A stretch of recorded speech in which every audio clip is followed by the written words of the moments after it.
hello as I discreetly pull my mic towards me. Well, Definitely not too far away. Welcome to the show. It's just gonna pull it over there. Hi, everybody, professionals. I'm Eric. This is Lon. This is Emma. Ryan has Ryan is laying on the floor. Ryan is laying on the ground. Petting. I wish you could see Ryan laying on the floor. Truly, I want to turn the camera around. That's not a euphemism. Can we show people Keiko? Can we bring Keiko on for a moment? I mean, we got it. I feel like the fans are going to want to see Keiko. Deal. fans saw her once, so this is for the Let's Andor. deal. Yeah, this is for the Andor Andor fans are going to want to see Keiko. There's Keiko. She Give me loves a screen it. monkey. She thinks Cyril's fascinating. Yeah. She thinks it's plot holes. Oh no. And she called Mon Mothma Mary Sue. That's right. Already signed up for Geeks and Gamers. I was like, Controversial. Started Keiko. on She-Hulk. Oh my Keiko. gosh. Oh, She no. thinks it's great to charge people on Twitter. All right.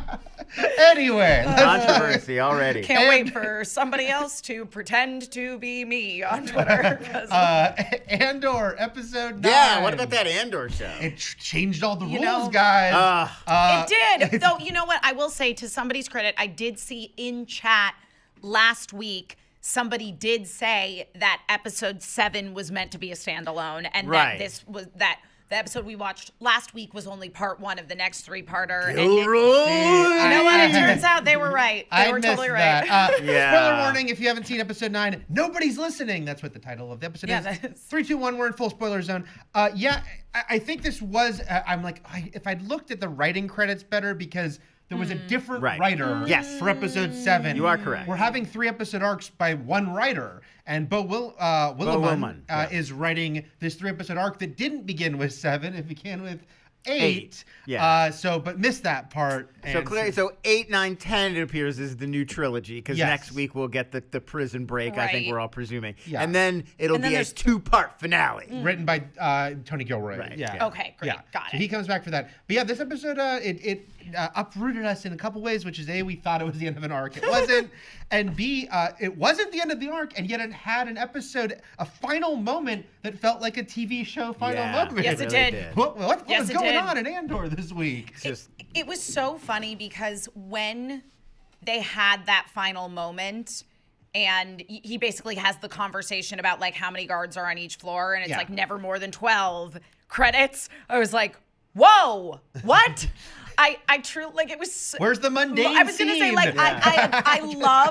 I love Andor so much. Yeah. But it is weird that a lot of the time it ends with, please pass the salt, or hey, did you get my text? And so having it be such a good episode, like so many interesting character arcs for people just within the course of this one episode, particularly Kino. And then to have it also end in a like, okay, this is definitively an ending, and I am set up for exactly what's going to happen in the next episode doesn't happen in Andor, so it was like extra satisfying. yeah, for sure. I mean, I think I also felt the same way. Like last week, when we thought Andy Serkis was being introduced halfway through this whole story and this arc, it was like, oh, okay, fun. A cameo from friend of the show, Andy Serkis. You know, like, he's a guy who's in the Star Wars orbit already. He was in London at the time. Yeah, like, let's bring him in. But then this week, now that we realize we're actually in the midst of this longer form story, and we really, as Emma said, we get this beautiful sort of, within one episode, arc that whole character of understanding where this guy was coming from and who he's been, and now this journey he's on. Serkis was absolutely brilliant here. There's a scene that plays out almost entirely on his face, in his reactions as he's watching, you know, his fantasy of what this prison is crumble before his eyes. And it is, again, like we said with Fiona Shaw a few weeks ago, it's like that's why you bring in these caliber of actors, and it's not just like fun to see them like it sometimes is in these Star Wars or Marvel things, but they're giving them real stuff to chew on in this show. No, it was great because last week, you know, when we met him, it's like, okay, this is a guy being manipulated by this system and he's bought into it. So he's being terrible to these other inmates. They're all in the same boat, but because they get him a modicum of power, he's like using that because he thinks this will help me get out, you know? Well, and it was so perfectly parallel to the title of the episode, which was actually said in the episode, Nobody's Listening. And to have that scene wherein initially Cassian is trying to find out from him how many guards are on each floor, because he does have that little extra bit of info, and that whole idea of nobody's listening is that they don't actually care about you. Yeah. And that's his character arc throughout this thing is him realizing, you know what? Nobody is listening. Yeah. No, I'm not special. And it's that same lesson that the sort of rebellion or the proto-rebellion learned earlier in the show, that for now we can sort of get away with a lot of this stuff because we're flying under the radar, but that may not always be the case in perpetuity. Yeah. That we're going to start to make bigger moves. They're going to start to wake up, and the hammer is going to come down. Yep. Yeah. And like you said, it was like in this episode, Kino got this like arc because he wouldn't give him anything, and Cassian's like, haven't you ever thought about breaking out? And he wouldn't bend. And when the other prisoners, like, something happened on 2, he's like, shut up, don't talk about it. Yeah. But then it's like, just all these things, the chinks in the armor, and then, of course, this guy that finding out, that what they did, which was they sent a prisoner right back in, he was supposed to be released, but then they just killed sent him everyone. into another area. Yeah. Yep. And when that was found out, killed everyone to quiet it. And then, of course, seeing this guy who's supposed to be the next one let out, this old guy who's got 40 days left. Yeah. He's like, I'm almost. It's like in a cop movie when you say you're almost at retirement. Right. Right. But then also the conversation that they have with the doctor, who is himself also a prisoner. Yeah. It's just he wears like a different color to designate a different job within the prison system. He has this whole conversation with them of, he's the lucky one because he's going to go peacefully. Yeah. Which is not going to happen for any not of us. Trapped forever. Yeah. You guys ever, the idea of the panopticon? It was a prison from like the 1700s. Okay. It was like a theoretical idea about like a prison. Jeremy Bentham, the philosopher, came up with it. And the idea was that you could design a prison where all the prisoners are watching one another. So you wouldn't really need a ton of guards because you create this system where everybody is sort of supervising one another. And I think clearly the Gilroys had the panopticon and that kind of idea of like setting up systems of control so that you're psychologically instituting this control, and you're using human sort of impulse and instinct against the prisoners. Yep. And I think that's clearly a lot of the idea that's feeding in here. And that is what's going to fuel next week's Prison Break as well, that it's probably understaffed. They're getting away with a lot. Right, which like we mentioned last week, it was like, they're understaffed on level 4. This week he found out never more than 12. So it's It's like the idea is they don't need that many guards because the floors and the fact that they're turning them against one another, turning them into spies on one another is what's keeping the thing safe and running. We should mention Twitter and other investigations this week of actors that Christopher Fairbank, who played the ill-fated Olaf, or maybe the good-fated, as the medic said, is the what are you on Batman guy. Not the one who said on Batman. Yeah, but, what are you? There ain't no bat, the guy from the beginning of Batman. Also, a few other key roles. Guardians of the Galaxy, he owns the antiquities That's right, store. yes, he's the broker. And then Fifth Element, he's also got a little role in Fifth Element. The funny thing about him being the broker is, if you're in the MCU, you're in it for life, because the new Guardians ride at Epcot has a store, and it's supposed to be the broker store, and Christopher Fairbank filmed video for it. And I was like, this must be so funny for him almost a decade after he made the first Guardians. Like, hey, we want you to come back for the store at Epcot to film some footage. I was so sad for that man, and also at the same time, it was so beautiful to see like all of table 5 or table 6 or whatever their table is. They're table 5. Table 5. Yeah, they're I was like, they're level 5 and also table 5.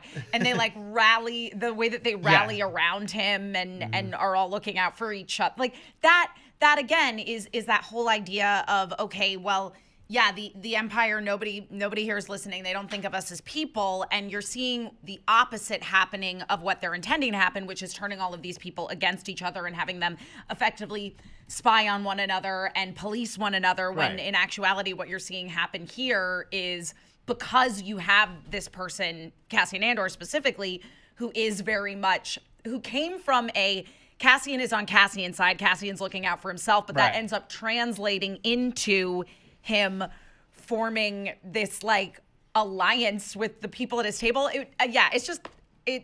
It's a really good show. It's funny when I did the press for it when it was debuting, a kind of a talking point, because a couple actors said it. is that this show is like how like every character kind of has their own like rebellion in their system. Yeah. But actually, you do see that like how it's like Yeah. all these, you know, it's like all these characters like you were talking about Table 5's rebellion, Yeah. you know, and all these little ways it works. It's I very. was just gonna say there is a Simpsons joke where Homer sings a song with Table 5. Yeah. Is the expression in it. And so every time they say Table 5. Let's talk about Miro here, though, because again, these last 2 episodes have been very disturbing and dark stuff. You know and what? I think Daedra Miro might be evil. she might not She be might a great not be a good person. person. Yeah, this was like not that there weren't signs before, but because the show it was very clever how they manipulated it, because it's like she is sort of the underdog in this system, and we see her like fighting against people that are not giving her a chance. And now here she's like, oh, she's an awful person who doesn't care who dies and who is tortured and who is just broken in place of her system. It does feel a bit like they are kind of parodying the sort of girl boss idea. You know, like I think like there's that kind of trope about like, why aren't there more women like fighter pilots, you know, like dropping bombs on other countries? And like, I think this is an example of like, yeah, you want to cheer for her in terms of being this like, she's bold and she's ambitious and all these sort of good things that we think of that we like in proactive characters, but in the service of just the worst possible cause in the world. Right, exactly. And I think that it's a knowing play on that idea that you kind of go back and forth with her. And like in that scene, it's rousing. It's like, good for her. She stood up to that boys club. Yeah. But then in the very next scene, it's like, oh no, she's torturing this person. Well, and then there is again a little bit of a, dang, it's nice to see somebody in the Empire who's good at their job. Like there's like a little tiny bit of that. That's true. Right. And also to see somebody who did kind of skirt the system and the order of things in order to get the job done, and she is actually getting the job done and is being rewarded for it and is being supported by the guy who's like supplying her with all of the reports that she's asking for through, you know, not kind of the correct bureaucratic means. No, and her boss sees her talent, Yeah, but it's like, she's awful. But she's an awful person. But I think it's great. I mean, because she's a great character. But even that scene we were just showing the clip from where Cyril finds her, my it's like God. you have an expectation of that scene playing out a certain way because we know that in this kind of a show, like, well, the villains have to team up at some point. Yeah. Like they're gonna have to unify to take down Cassian at some point. And so we think we know where this is going. That she's gonna be like, okay, you might be useful to me. Come on board. 100%. And the fact that she goes the opposite way, she's like, what are you, a creep? Get the hell out of here. It does make her weirdly endearing. Just because she zigs when you think she's going to zag.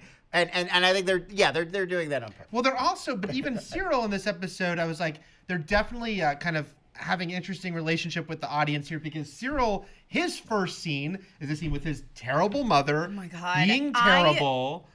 Side note, I just want to watch, I think they should have just done a series of shorts that is Cyril and his mom having breakfast. Right. Like, I would watch that. I tweeted out that I legit love that the homepage of Disney Plus today for the new episode of Andor is Cyril eating cereal. Yes. Because those are great scenes. But like, so him in this episode, the first time we catch up with him, again, another scene with his mom, she's being so awful. So where's the return on my investment? I know. Like, she can't just be a loving mother. Yeah. And him being like funny, sarcastic with her. I want to know about his special box. His What private is box. in his box? Yes. And it's such a funny relationship. But then he is this creepy stalker with Miro, who's been waiting there several days, it turns out, to try to hope he catches her. And is like, oh, you helped me see life in a different way. So it's a very interesting thing with both those characters, how they're making you see kind of all sides of them, and they're both terrible people at the end of the day. It's so wild, but again, I think it also, to me, it was so creepy that he was stalking her. But secondly, it also added more fuel to my Cyril is like a Javert character fire of he just really is like, I'm the only person that is as good and lawful and follows order as much as I do. But like, this woman, and the thing is he thinks that he sees everything that he wants in her. Right.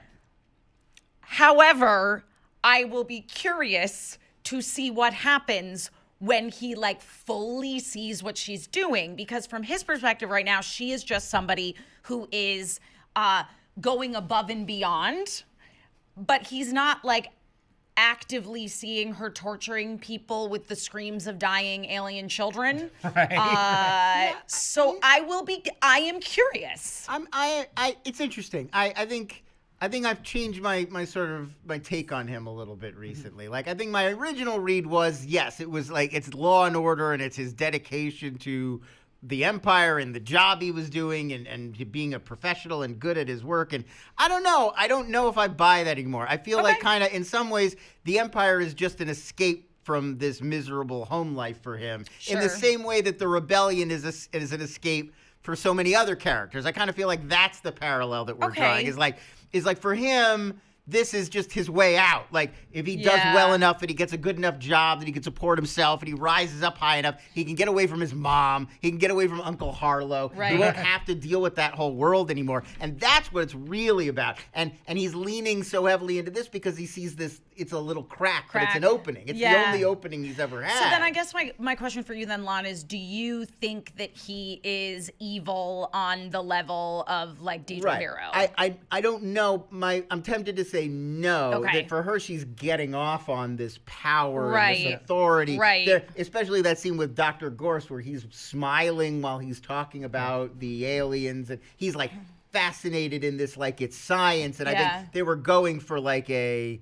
like Nazi doctor, like Total. the 1000%. banality Of of evil, like Yeah. as far down that rabbit hole as you can go. And I think, yes, Cyril is a guy that is willing to do whatever you put in front of him, good or bad, but it's almost from an amoral perspective. And also- it's almost like, I just Alright. don't want to have to deal with my mom anymore. I will Sure. do this evil thing if that's what it's going to be. Okay. Also, I think he's projected this whole thing onto Cassian that is now being transferred to Miro because Cassian is like the cause of his problem. Right.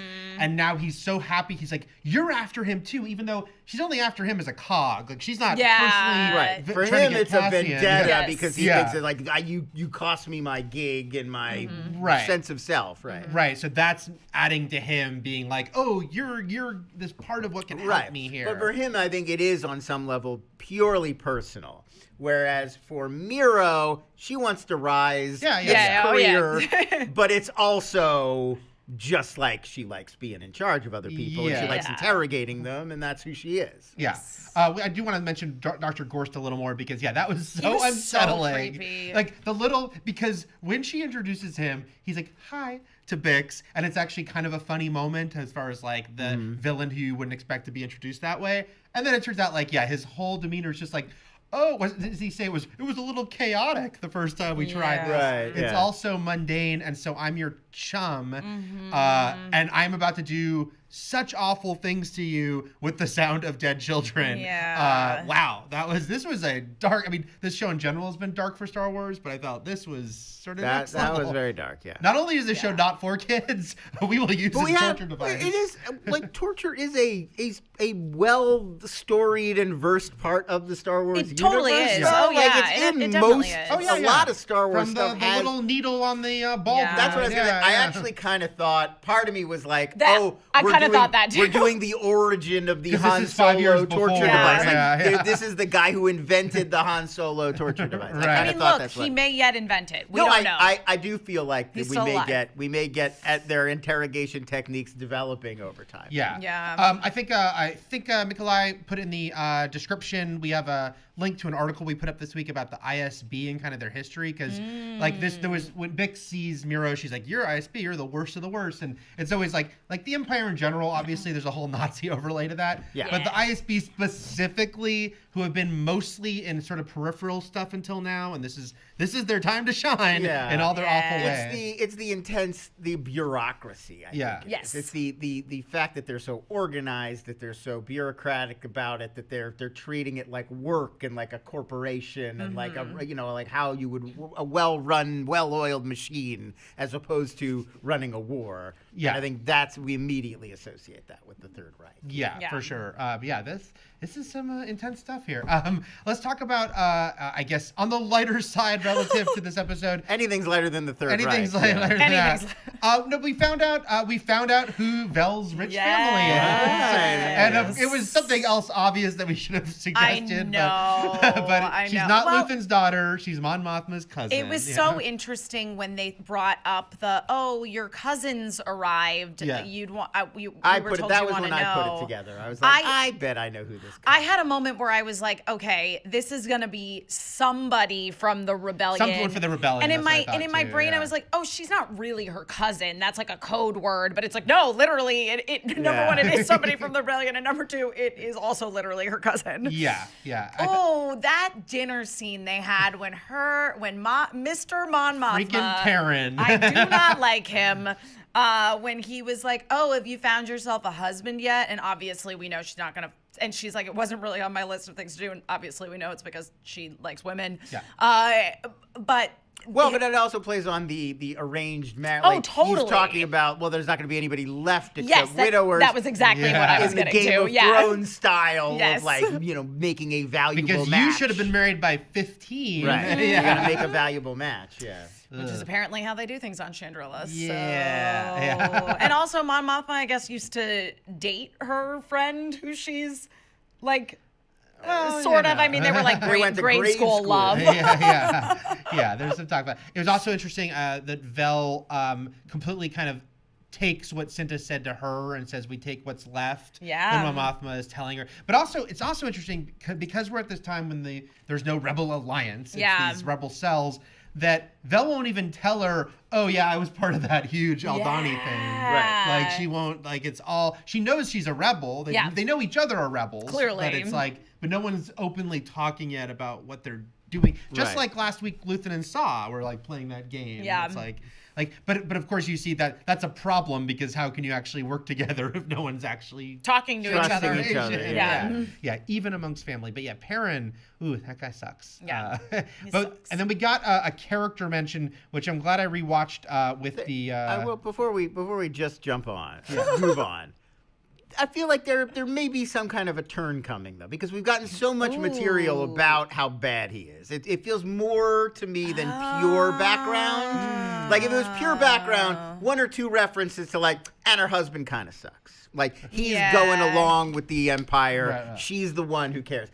Then I feel like you could have done it one or two times and we get it. Yes. The fact that we hit it every time we have a Mon Mothma story, have a beat, makes me feel like, is he part of it and he's just doing a very good job of playing it off? I was just about to say, is this a Scarlet Pimpernel situation? It could, like, to me, there, like, part of me feels like, especially with the daughter, where we're throwing the daughter in the mix now, too. Right, and the daughter being like, Dad always lets me do whatever I want. There's part of me that feels like if there's one more turn coming, whether it's, and it might be that he's an informant for the Empire, like, it could be anything, but I feel like there's one more level that we don't quite know yet. I'm guessing, while they could say, hey, her husband and daughter were just over in the corner in Rogue One, I'm guessing that's not what it's going to be. No, I don't think it's that. But whether it's just, I have to leave them behind on Coruscant because they're not with me, or it's him directly turning on her, or it's something like you're saying, he was always a rebel and something tragic happens to him, I think, we have to see exactly how that plays out. With a season and a half left to go, I feel like there's another shoe there. We're waiting to drop. I think but something is coming with Mr. Mothma and how much he sucks. Because we've hit the he sucks beat. A distinctly notable. Yes, every single time, and he finds new ways to suck every time. So he does have that going for. Someone said something about. I was reading someone saying something about Perrin, the worst villains on the show, besides the Nazis, openly Nazis, are Perrin and Cyril's mom. And then I'm like, they should team up. Let's see a conversation between those two, and all the ways they make snide remarks to their supposed loved ones. We're going to get to AMA in a couple minutes, but thank you so much for watching. Subscribe to our channel if you haven't for videos. We have a new By the Numbers out, which is about Game of Thrones, a show we just mentioned, versus House of the Dragon, Season 1. We're looking at all the death, all the incest, all the good stuff. Dragons, all the Yeah. notable stuff. We haven't Yeah. gotten to incest in Andor, though it has plenty of echoes of Game of Thrones. If Chandarella had that too. Yeah. Hopefully not.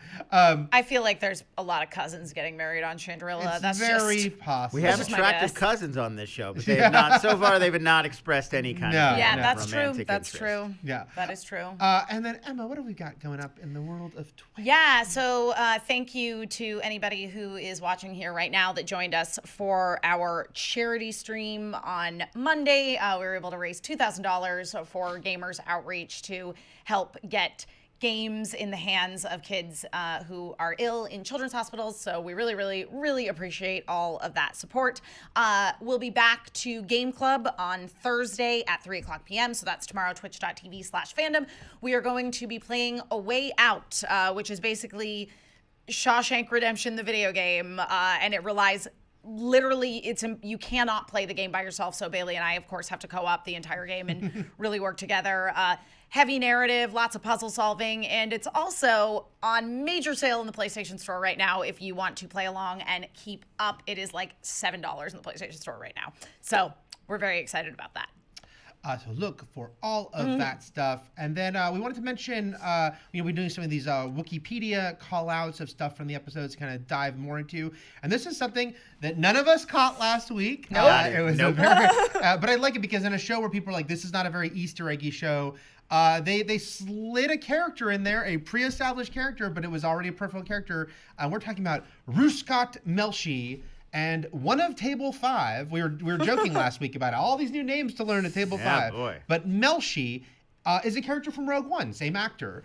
He was just he was one of the guys, but he was a little more prominent. He helped break Jyn out at the beginning. Right. And I remember him most, I rewatched Rogue One fairly recently, has the guy who's talking to Bodhi who's like, you have to put the master switch, and him being like, describe it. Like not being like, what the hell is the master switch? Right. So he's kind of like, he seems like a high up guy in that group. So this is how Andor met Melshi. Wow. Well, there you go, folks. That's how the show was pitched, I'm sure. So we know that Melshi's gonna make it out of the prison break. Melshi's Somehow gotta make he's it out. probably going to survive this prison. And he was the guy last week. Now that I realize, this is a pre-established character. Yeah. He was the guy who was like, his name is Keith, and also was trying to like tell him more when Kino shut him down. Yeah. Right. So he did get these couple of little moments. It's like, we're gonna be buddies There you and die go. together on the same planet. Yeah. At One some point. day. Yes. One day we're gonna go out in a blaze of glory. So That's great. Good for that guy. You know what I mean? Right? It's like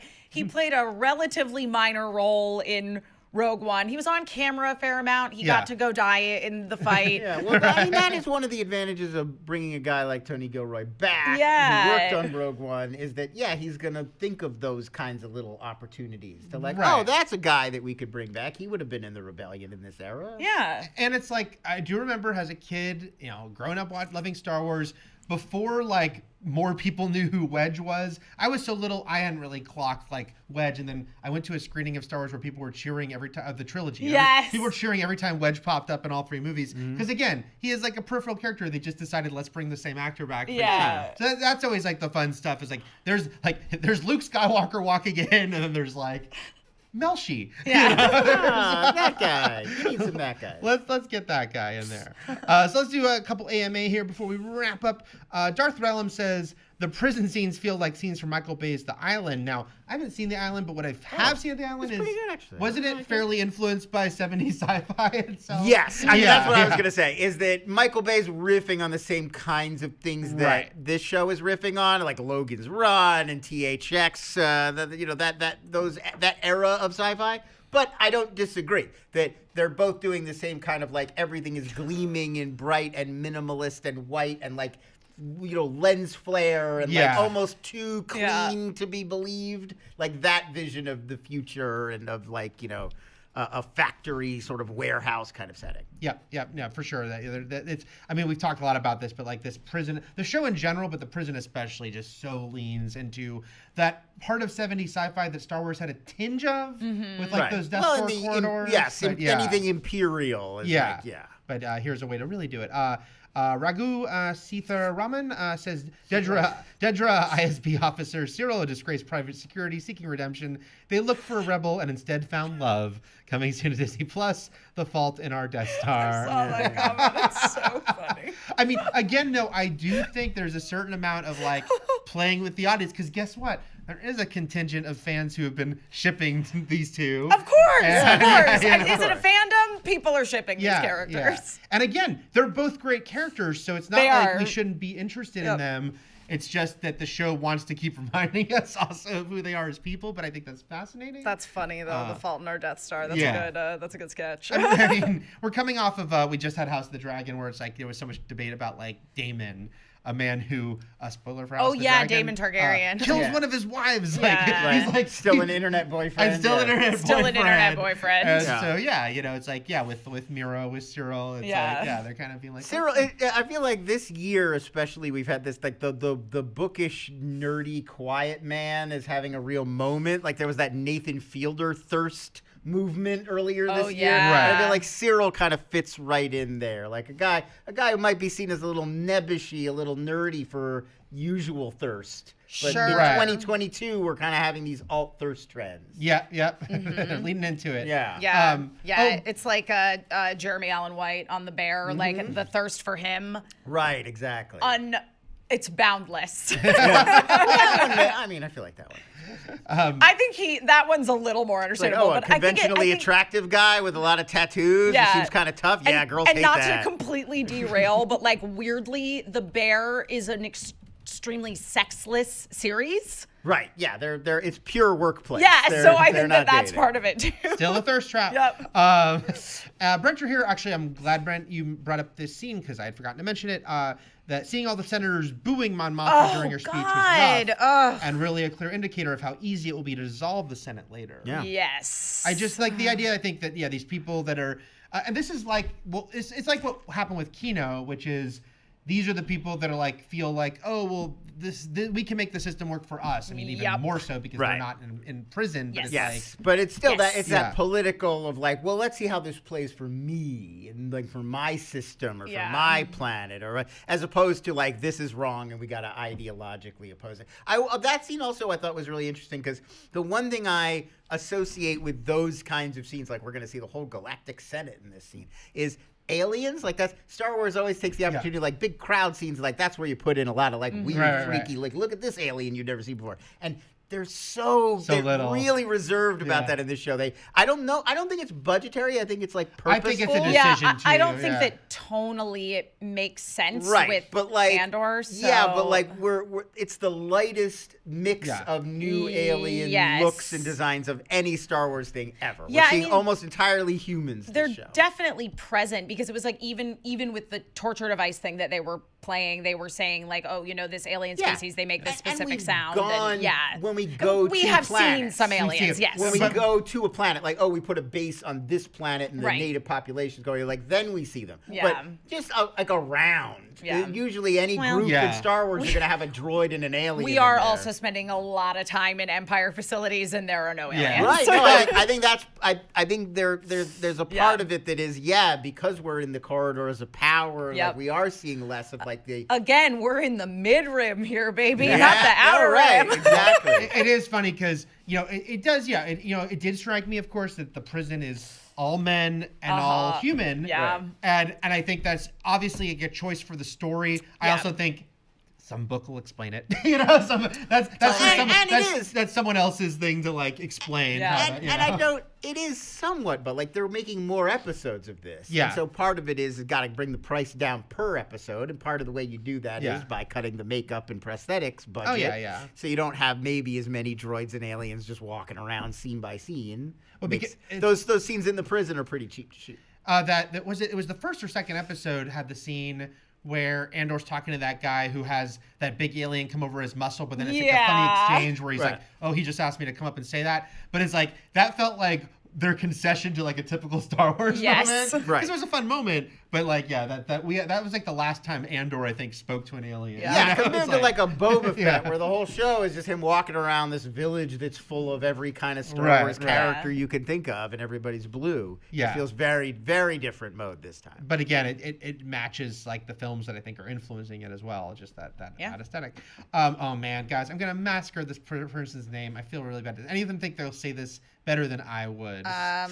Stein von Riesbergen. Okay, Yeah, that was all right. what I was All looking right. for. I'll go with that. There's my and guess. Thank you for the question, and sorry that there's no. Tell me how I did in Yeah, the comments. yeah. Stein von Yes. Riesbergen is my guess. Something I've seen they say is the idea that either Perrin or Mon Mothma's daughter will turn someone in around her, probably take Kolma, although I guess it could be Vel, and she'll have to make a hard choice to have him take the fall. Again, I do think the fact that we know she's eventually got to leave Coruscant, this has to all collapse around her. Yeah. Yeah, and I mean, I think that is the one thing I would say against that is that that's like that's the usual Star Wars thing that would probably happen. Yes. And I feel like this show is a big fan of like leading you down those kinds of paths only to jerk your expectations out from under you. Well, but perhaps. And then again, they're having all these conversations around all of the withdrawals that have been happening from her bank accounts and how she needs to make a deposit and how her bank account's going to get audited, and that's really the problem. So she has to find a way to get more money into that account, and if that doesn't work out, is there a scenario wherein, her husband actually does just kind of suck and she throws him under the bus, which isn't great, but everyone's a little morally gray in this show. Jacob Baron. That is also kind of what happened on Ferrix, where Cassian got sort of turned in by someone, and then the heat was on. Yep. Brencher here says that finally getting that never more than 12 was so badass, which I think we all agree. So satisfying. It was so satisfying. I do like that Jacob Baranowski says Snoke confirmed. That was when he embraced the Snoke. Yeah. Embraces the Snoke. Yeah, there you go. Let's first of all, I do like I'll end with this one with Wiley Henry saying his special box has his Lego Death Star set in it. I mean, at this point, he wouldn't have seen the Death Star. No, it could It's be a Lego definitely, Death I mean, it's Star. in pre-production. Yeah, a Star that's true. Destroyer, though. Yes. Yeah. Yeah, that's what I was going to say. It's a Star Destroyer. I mean, look, as someone who owns a lot of collectibles, I'll be fine if Cyril turns out to be. Revenge of the Sith, I believe, establishes that's been the plan all along. Right, That was right. the Well- hire Darth Vader, step 2, proposed Death Star. And he does have, like, a clone trooper action figure statue in his bedroom. That's right, he We does. saw that in the background. So, truly, that's actually a very legitimate guess. By the way, I'm the one who said special box first, so it was, but it was private box. He said, but it's so. It fun. does say private box, You've been in my but- private box. I have ways of knowing what is in the private box. Well, now he's got some pictures of Miro. Probably. Woo! He definitely But has also pictures of Cassian. Miro now. All right, we'll leave it there. Tell us what you think is in the special / private box of Cyril, and we'll be back next week with more Andor talk. Thanks, guys. Farewell. Bye.